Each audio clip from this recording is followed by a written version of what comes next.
Now at 9, Joplin police released new details on yesterday's fatal crash on I-44. Plus, a federal judge rules on a lawsuit involving Oklahoma's method of lethal injection executions, and how the city of Miami plans to address the decades-old issue of flooding in the city. The 4 states' most watched news starts now. Thanks for joining us tonight. I'm Dow Quick. Joplin police released the name of a Carthage man killed in yesterday's crash on Interstate 44. The crash happened just before 2:30 yesterday morning. Police say 44-year-old Juan Fuentes Jr. was driving a motorized scooter in the outside lane of I-44 eastbound when he lost control, crashed, and was thrown from the scooter. Authorities say Fuentes was then struck by multiple passing vehicles. That crash closed the interstate for 3.5 hours.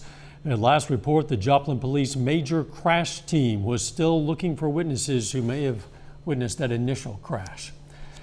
The search for 3 Berry County, Missouri escaped inmates has been turned over to U.S. Marshals. 29-year-old Lance Stevens, 29-year-old Matthew Crawford, and 37-year-old Christopher Blevins escaped from the Berry County Jail Friday morning. Stevens was being held on drug charges and unlawful use of a weapon. Crawford was held on felony stealing. Blevins was held on drug charges, vehicle tampering, and unlawful possession of a firearm. The 3 men are considered armed and dangerous. Authorities believe the escapees are no longer in the area, but if you do spot them, you are urged to call 911 immediately. A federal judge in Oklahoma says the state's 3-drug lethal injection method is constitutional. The ruling paves the way for the state to request execution dates for more than 24 death row inmates who were plaintiffs in that case. Attorneys for those inmates are expected to appeal the ruling. They argue the first of the 3 drugs, the sedative midazolam, is not enough to render an inmate unable to feel pain. Attorneys for the state rejected that argument. Doug Heddy joins us now with a first look at the weather. Well, it actually turned out to be a pretty good Monday for us today after we got rid of the showers and thunderstorms. Again, heavy amounts of rain last night into the morning hours. 83 was our high. We started at 67. All that rain racing out of here. So at least the afternoon turned out pretty good. But check this out. We got more storms out across western parts of Kansas, up through parts of Nebraska. Another cluster which is going to head toward us as we go through the overnight hours for us tonight. Right now it's still fairly comfortable, sitting into the mid-70s. We'll look at all the rain here in just a bit. See you then. City of Miami, Oklahoma has had trouble with flooding for decades. Residents hope a public meeting this week will help address that issue. KOIM's Jalen Banks has more. The city of Miami has been battling flooding for decades, and they hope by holding their town hall meeting this Friday that they will change the fortunes of the city for better moving forward. The meeting will be open to the public, giving residents a chance to share their thoughts on the issue, and in attendance will be FERC, the Federal Energy Regulatory Commission, who will assess the relicensing and how the GRDA will operate the dam. The city, along with 456 property owners, are in the middle of a civil lawsuit with the GRDA, claiming that their operation of the Pensacola project caused repetitive flooding for the area, most notably in 2007. And it has been a continual issue that just continues to get worse and worse. And one of the things that Miami has been doing is pretty much trying to somewhat defend itself and make sure that we had a voice. Jim Knotts, owner of Knotts Grocery, reflects on that 2007 flood and the ongoing bout since. 2007 we had the major flood, the substantial, total dam, total devastation. We had to redo the store, and so it's been often, way too often, or it seems like, obviously to me, it's way too often. Other residents expressed their concerns about the flooding and how the losses compare to other local catastrophes. It's just devastating to lose everything that you have when something like this occurs. The only thing I can compare it to is when Joplin went through the tornado up there. That's about the feeling. You're walking around in a loss. It's a sad thing to see everybody go through this, and every time it rains you just live in fear, and to think that you're going to lose your stuff. In Miami, Oklahoma, Jalen Banks, KOAM News. Now, we reached out to the GRDA for comment, but we have not yet heard back. An area tribal leader is being commemorated on coins. WILMA MANKILLER was the first woman to serve as principal chief of the Cherokee Nation. Today, the U.S. Mint released the third of its American Women Quarters program featuring MANKILLER. Officials say the depiction shows MANKILLER in a traditional shawl looking to the future with the 7-point star of the Cherokee Nation at her side. Today marks 78 years since Allied troops fought their way onto Normandy's beaches. People gathered around the world to remember the thousands of troops who took part in D-Day. Reporter Jennifer Griffin has more. It was the largest air, land, and sea invasion in history. 78 years ago, Allied troops landed on the beaches of Normandy and helped turn the tide of World War II. We think about all those poor lads that didn't get off the beach that day. Today, crowds paid tribute to the more than 150,000 troops who participated in the invasion. Here in the U.S., people commemorated the day with a wreath-laying ceremony at the World War II Memorial. More than 4,400 Allied soldiers lost their lives on D-Day. Nearly half of them were Americans. In France, Chairman of the Joint Chiefs, General Mark Milley, joined several thousand visitors at American Cemetery in Normandy. He told veterans the current fighting in Ukraine is about honoring them. It's about maintaining the so-called global rules-based international order, the order that was established by the dead that are buried here at this cemetery. Charles Shea was just 19 years old when he landed on Omaha Beach as an Army medic. He says this year's commemorations hold special meaning as war once again rages in Europe. 1944, I landed on these beaches and we thought we would bring peace to the world, but it's not possible. Of the 16 million Americans who served during World War II, only 240,000 are still alive. Few, if any, thought they would see Europe again on the verge of another world war. At the Pentagon, Jennifer Griffin, Fox News. KOAM News at 9 on Fox 14 takes this time to honor a four-state hero who was there on D-Day all those years ago. Bruce Jeffers served in the U.S. Navy from 1942 to 1945. The Neosho, Missouri native did indeed take part in the D-Day invasion in Normandy, and we salute Seaman First Class Bruce Jeffers, a four-state hero. Doug is next with a complete look at the forecast. Later, Pitt State Track and Field earns regional honors.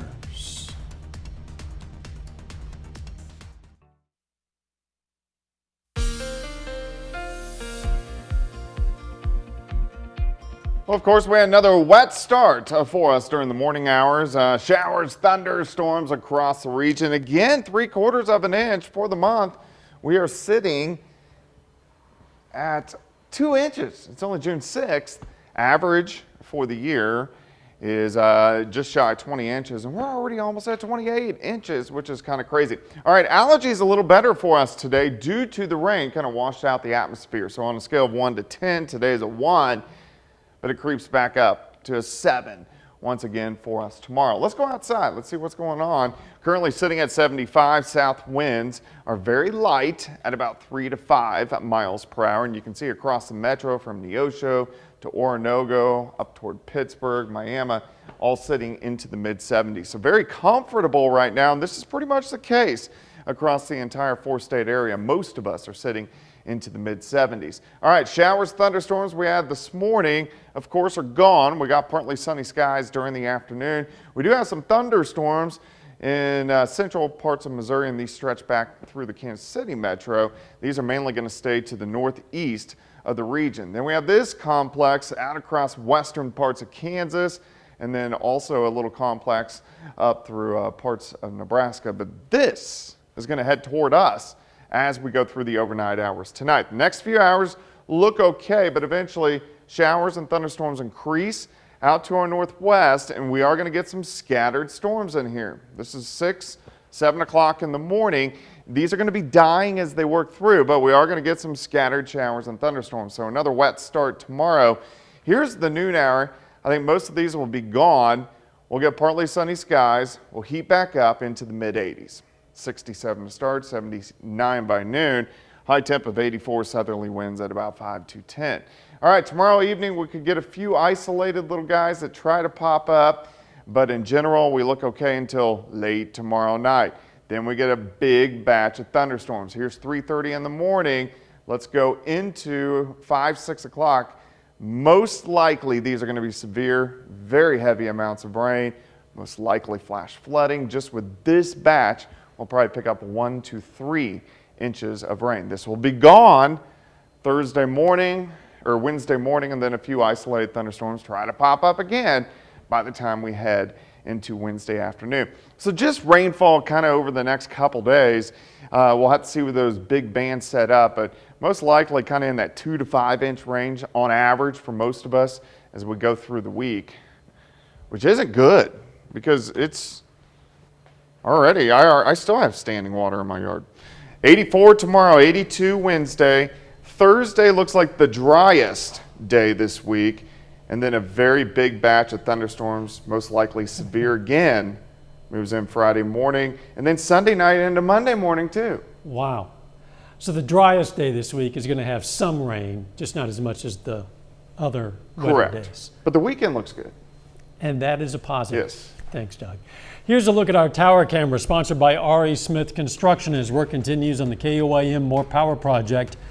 You know, you can check it out anytime on our website. That's koimnewsnow.com/power.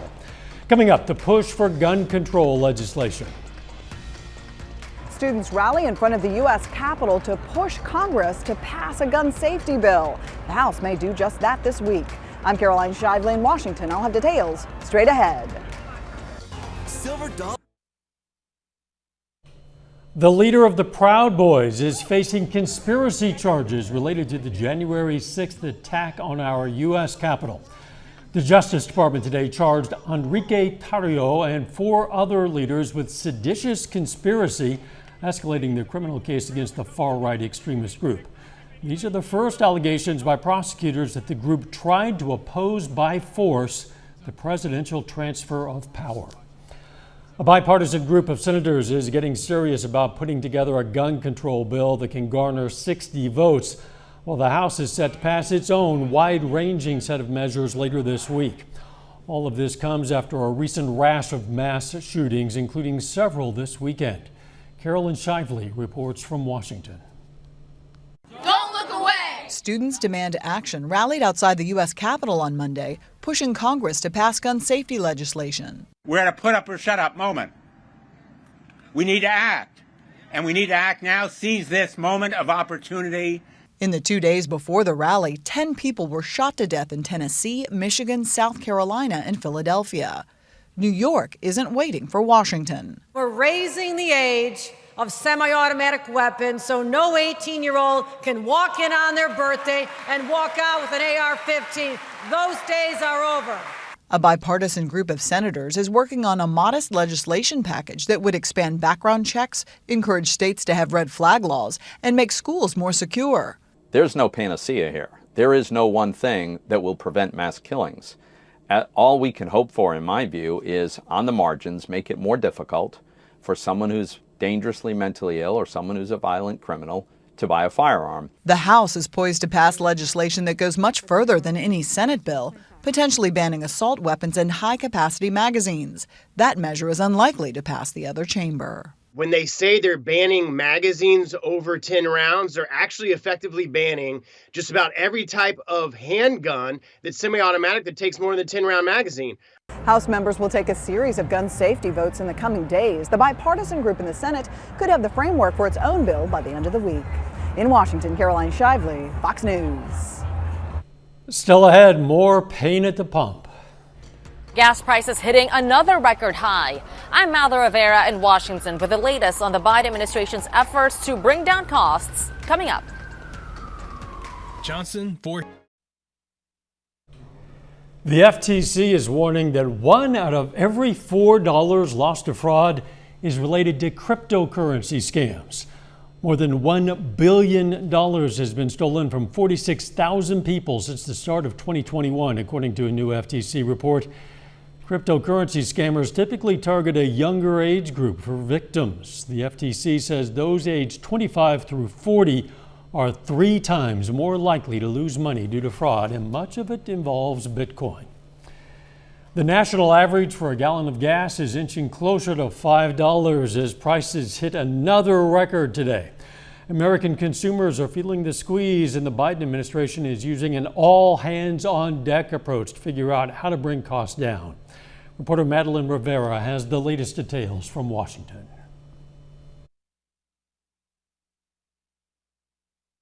The pain just keeps getting worse. In just 1 week, the national average of gas surged 25 cents to hit $4.87. I think it's going to get worse before it gets better, and everyone needs to brace for that. The cost of oil is inching closer to $120 a barrel, nearly double from last August. Yet people keep fueling up. The high demand, especially as summer approaches, will likely put more strain on an already tight global supply. I don't think people will be necessarily canceling plans altogether, but I do see in our data people saying to us that they're going to be staying closer to home as a result. In an attempt to lower costs, the president is taking executive action to boost domestic production of clean energy, including authorizing the Energy Department to use the Defense Production Act to speed up manufacturing of items like solar panel parts, building insulation, and heat pumps. The White House also won't be imposing new tariffs on solar panels for 2 years. Meanwhile, some Democrats are targeting oil companies. They are making record profits, causing consumers unprecedented pain. But some energy groups like the American Petroleum Institute and the Consumer Energy Alliance are calling on the Biden administration to increase domestic production, pushing the president in a letter to start a new 5-year program for federal offshore leasing.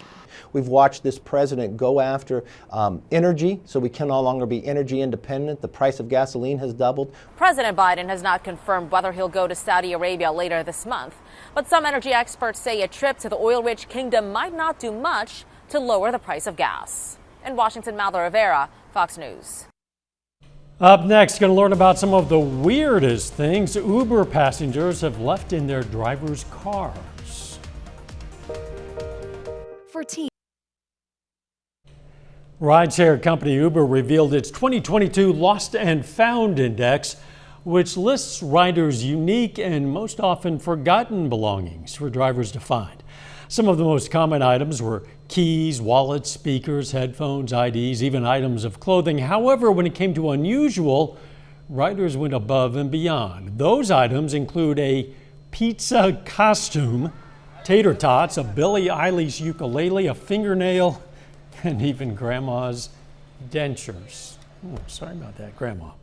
30 more minutes of news, weather, and sports coming your way. Missouri Southern launches a new degree program aimed at helping adults finish their degrees. Plus, it's a day of new beginnings at Pitt State for some freshmen and the university's new president. Promotional to premium match. Missouri Southern State University is launching a new program to help adults earn their college degree. KOAM's Chris Warner has more. For adults that didn't complete their college degree, going back to school isn't always something they can easily do. We know adult learners probably have other responsibilities, whether they're a parent or whether they're working full-time.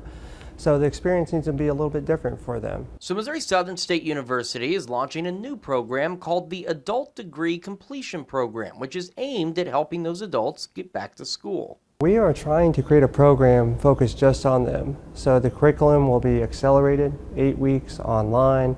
We're trying to reduce any hurdles that they may have, either with admissions or the financial aid office, so that they get pretty much a tailored service for them. The program kicks off in the fall 2022 semester, and the inaugural class is expected to be around 25 students. However, between now and then, there are still things the university has to adjust to accommodate the new program. We do have policy about residence and how many hours you have to have here, but we are working with our faculty and our administration to try to determine what that policy will be for these folks. Tuition costs will be the same as for other students, but there are options available for those who can't pay out of pocket. Yeah, so financial aid is a little tricky as an adult learner. Some students still may be eligible for a Pell Grant if they hadn't used it all, if they had been in college before.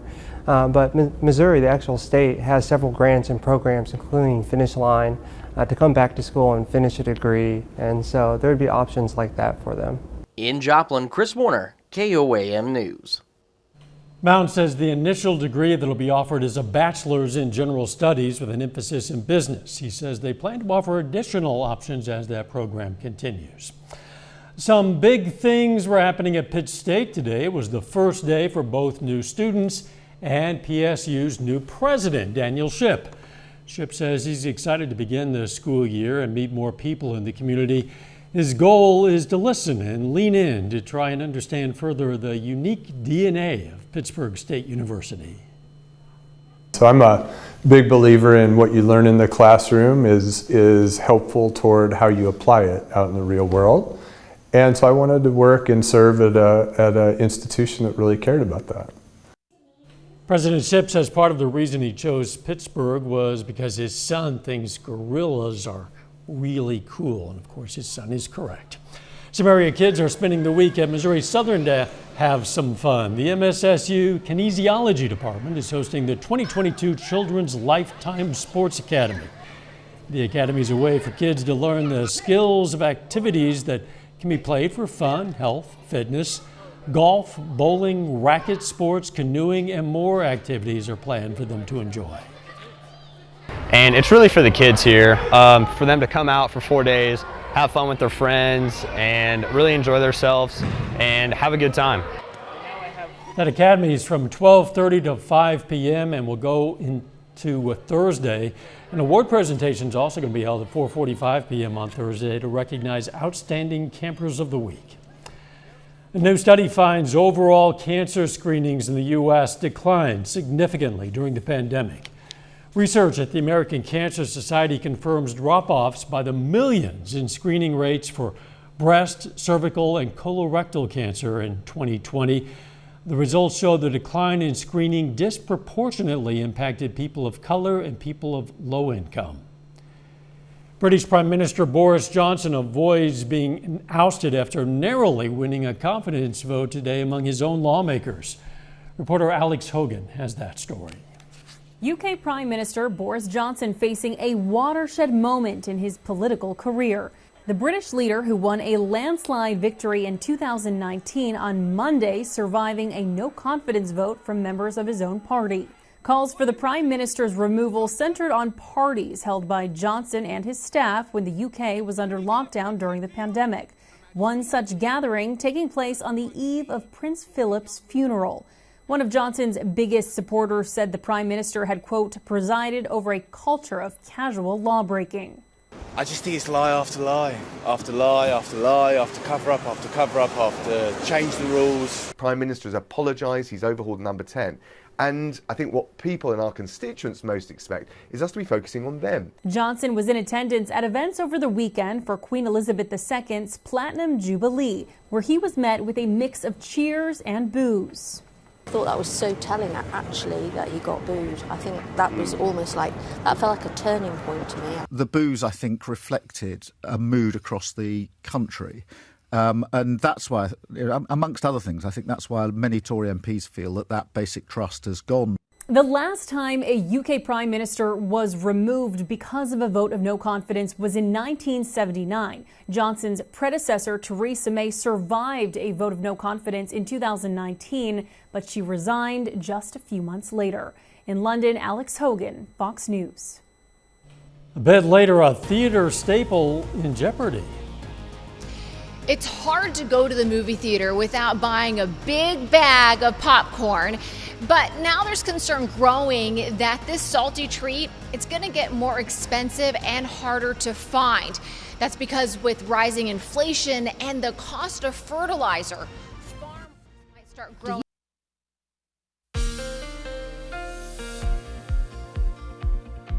Well, of course, we got more rain last night into the morning hours. It's been racking up. We had about anywhere from 11 to 14 inches of rain in May, depending on where you live, and then 3/4 of an inch for us this morning for the month. We're at 2 inches. Allergies at least better today due to the rain. Kind of washed out the atmosphere. A 1 on a scale of 1 to 10, and then tomorrow it creeps back up to a 7 or so. Outside right now, we're sitting at 75. Southerly winds are light. across the metro from about Sarcoxy all the way to Webb City, Baxter, over toward Miami. Temperatures are mainly sitting into the mid-70s. So it is comfortable, and we're going to continue to have comfortable temperatures as we go through the overnight hours tonight. We actually have partly cloudy skies. Not a whole bunch is going on for us.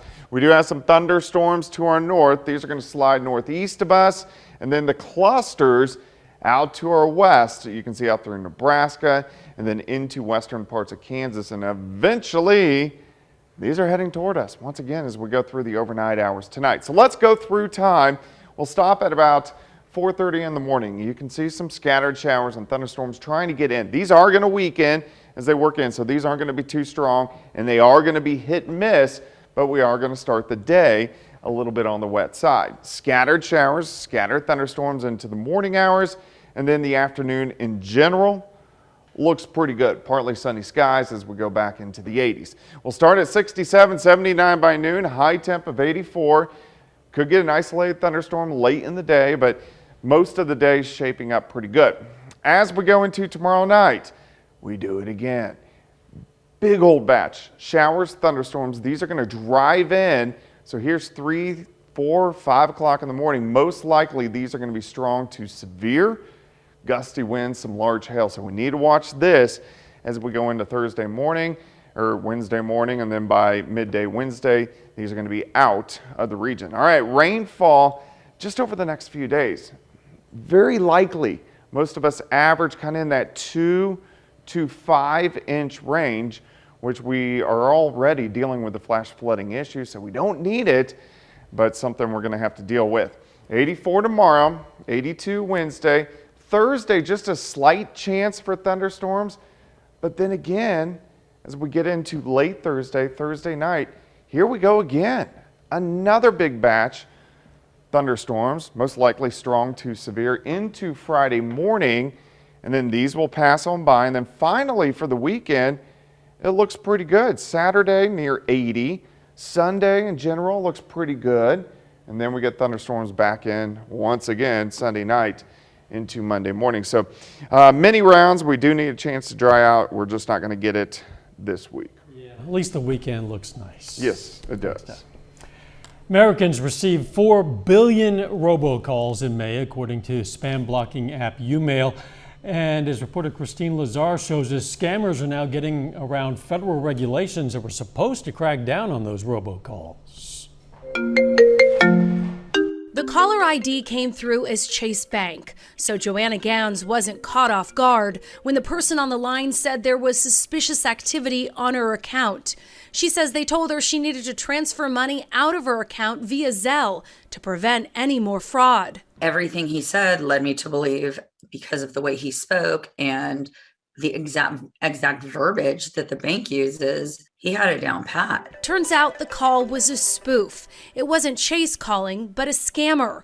And within minutes, Gans was out more than $2,500. I really never thought it would happen to me. I mean, that's my rent and bill money. Last June, the FCC required all cell phone carriers to adopt caller ID authentication technology called STIR/SHAKEN. The goal was to prevent illegally spoofed robocalls. But since then, the number of robocalls getting through to consumers has risen back to the level they were before the regulation. Problem is the bad guys aren't sitting still. Instead of just making up phone numbers, they're getting real phone numbers. And now their real phone numbers are authenticated, they look like they're good, and they get through. Alex Quilici is the CEO of Umail, a robocall blocking app.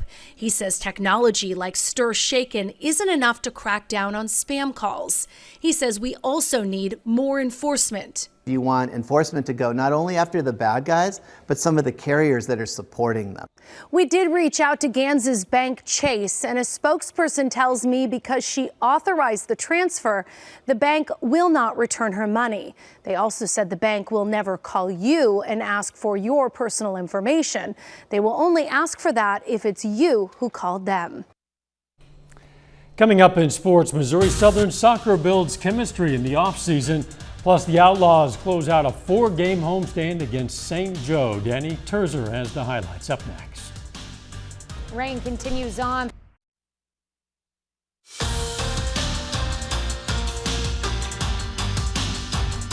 Joplin is 2-1 to begin the season, and the Outlaws have quickly found an offensive rhythm, scoring 24 runs in their last 2 games. Joplin aims to keep that going tonight as they close out a 4-game homestand against St. Joe. It's the Mustangs that get going early in this one. Chopper up the middle scores 2. Still in the third, Liam Bailey makes a nice catch here for the 3rd out. But the threat is back in the 4th. Brady Holden finds grass in left, run scores, and then Rob Butler hits it in the gap. Mustangs lead the Outlaws 6-0 in the 4th inning. In the majors, the Royals begin a 3-game home series with the Toronto Blue Jays tonight. Late start due to the weather. It's tied up at 0 to start the 3rd inning. This offseason is an important time for Missouri Southern women's soccer. The Lions are entering their 1st season under head coach Sharday Boswell. Boswell was hired in January of this year. Since then, the team has been taking advantage of opportunities like hosting this youth camp to build chemistry and camaraderie prior to the fall. Boswell says getting to know the players off the field helps the relationships on the field as well. Just getting to know them, but also them getting to know me outside of just yelling at them on the field, just barking orders at them. I think once they gauge my personality, when they separate practice from me being off the field, I think they'll get a better understanding of who I am as a person and understand when I'm being hard on them, it's for their benefit. The U.S. Track and Field and Cross Country Coaches Association announced their regional awards today, and the Pitt State men rack up honors in the Central Region. For the outdoor track and field season, PSU's LJ Kiner is named the Central Region's Field Athlete of the Year. Kiner finished in the top 3 in both the long jump and triple jump at the NCAA Division II Outdoor Championships. Kyle Rutledge is the men's Coach of the Year. Rutledge has been with the Gorillas for 10 seasons, but this year is his first as head coach. He led the program to its first outdoor national championship. And finally, men's assistant coach of the year goes to PSU's Jason Crow. That's a look at sports. Back with more news after this. We're here to help. As movie blockbusters are arriving at the big screen this summer, a supply chain crisis on the horizon for theaters and moviegoers. Reporter Lydia Hu is at a movie theater in Brooklyn with that story. It's hard to go to the movie theater without buying a big bag of popcorn, but now there's concern growing that this salty treat, it's going to get more expensive and harder to find. That's because with rising inflation and the cost of fertilizer, farmers might start growing less expensive crops like soybeans because growing popcorn might just be too costly. A major popcorn distributor tells me he's paying his farmers about 150% more now than he did before the pandemic, and he's had to raise his prices by 80%. There could certainly be some segments of the industry that do not have enough popcorn like they used to, because it's going to be in strong demand and the supply will be quite tight. And the owner of this movie theater in Brooklyn, New York, tells me it doesn't stop with just popcorn. It's also candy, the cups, the plastic lids, even the bags for the popcorn. All of that's going up in price, about 10 to 15% over just a year ago. It's the most important thing. Unlike with the movie, where you pay 65-70% out to the film studio for every dollar you get, when it comes to concessions, it reverses. And we keep 65% of every dollar. That means the higher costs of concessions are eating into a lifeline for theater operators. Movie theater chain AMC says that food and beverage sales were its second largest source of revenue after box office admissions last year, making up about 1/3 of its total revenue in 2020. 21. Now, for now, the owner of Alpine Cinemas here in Brooklyn tells me he's committed to not raising his prices at the concession stands. But given how much theaters rely on concession sales for revenue, the rising costs are really going to hurt as they're coming out of the pandemic. Reporting from Brooklyn, New York, Lydia Hu for Fox Business. Coming up, we're going to check out this week's new releases of movies and music. DVD, digital, and music releases this week include an epic Viking revenge thriller, a movie musical sequel, a K-pop supergroup, and more. Here's Fox's Ashley Dvorkin with the list of new releases. Topping the list of what's new in home entertainment, the action-filled epic The Northman, starring Alexander Skarsgård, Nicole Kidman, and Ethan Hawke. It follows a young Viking prince seeking justice for his murdered father while trying to save his mother and reclaim his kingdom. What do you say, you down for the cause? Chris Pine stars in the action thriller The Contractor. He plays a former Special Forces agent who takes a high-risk private security job that quickly turns disastrous. You're gonna be okay, I promise. Game of Thrones star Lena Headey, Dean Scott Vasquez, and Sam Worthington star in the thriller 9 Bullets. Headey plays a former burlesque dancer who goes on the run with a young boy to escape the man that murdered his parents. You have to be all in and play the part. Real-life boxing champion Kaylee Reese co-wrote and stars in Catch the Fair One, a crime thriller about a former boxer who goes undercover in a sex trafficking operation to find her missing sister. Good morning, Rydell. Grease 2 celebrates its 40th anniversary with a limited edition Blu-ray Steelbook release. Hello, Cheryl. From the small screen, Season 2 of the supernatural drama Evil, and Season 1 of the NBC drama La Brea. For music fans, 8-time Grammy-winning country singer Carrie Underwood releases her new album, Denim and Rhinestones. And K-pop supergroup BTS chronicle their journey with the release of Proof, a 3-disc anthology album featuring songs released over the past 9 years. In Hollywood, Ashley Dvorkin, Fox News. And that's our time for tonight. Thanks for joining us. We're going to leave you with video of a corgi parade during Queen Elizabeth's Platinum Jubilee. Let's make it a great tomorrow.